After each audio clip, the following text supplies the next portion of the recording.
want to send it over now to Chief Meteorologist Bobby Deskins. You alluded to the dry weather that we've been enduring right now. Yeah, they're very similar drought to most of our areas here in the Bay Area. And you can see there's the smoke plume coming off of it as well. These look like to be agricultural fires near Lake Okeechobee. I'll talk about that in a minute, but this is the main one.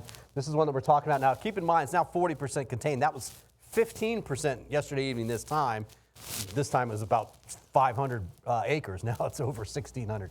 So it's definitely gotten bigger. But I will say it started out over here.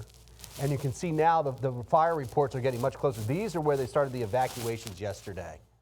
And so now you can see we have some issues with that, but it is less than what I've seen just looking at the FDOT cameras. Also looking at the visible satellite, I don't see as much of the smoke, so hopefully they're getting a hold of this thing and it will go out before it gets too much closer to the west.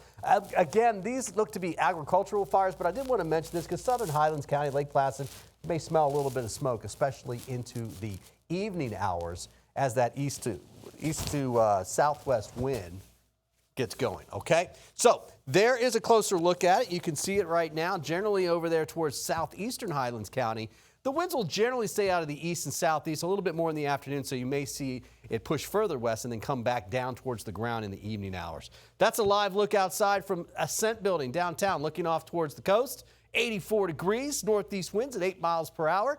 Relative humidity is still relatively low, right? Dew points lower 60s. That's the highest one that we have in the area. Most areas have dew points in the upper 50s to near 60, which is even drier.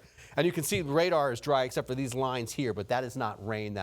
Those are sea breeze boundaries. Now, barely a cloud in the sky, and even those are falling apart because we're losing the daytime heating. So another just quiet, comfortable evening. We'll fall out of these mid-80s, our warm spots, and down through the 70s. Although, look at the coastal areas already there with that northwesterly breeze. You see that sea breeze coming in?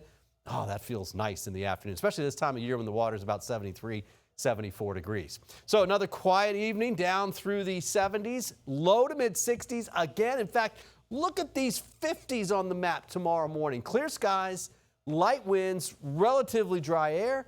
That is fantastic. Enjoy those comfortable temps in the morning. By the afternoon, we're going all the way up to the mid to upper 80s and one or two spots to get close to 90. I think that's more for Friday and Saturday. I think Wednesday and Thursday will stay in the upper 80s. East to southeast winds for our boaters, moving to the west around 5 to 10 knots. You'll see just a light wind, and then in the afternoon, here comes that northwesterly breeze. That's the sea breeze. Pretty typical for us, so nice boating out there. No rain. I mean, you look at Sunday, there's a couple little spots down south, and that's just because the humidity's creeping up. It's a little bit higher down south by Sunday evening.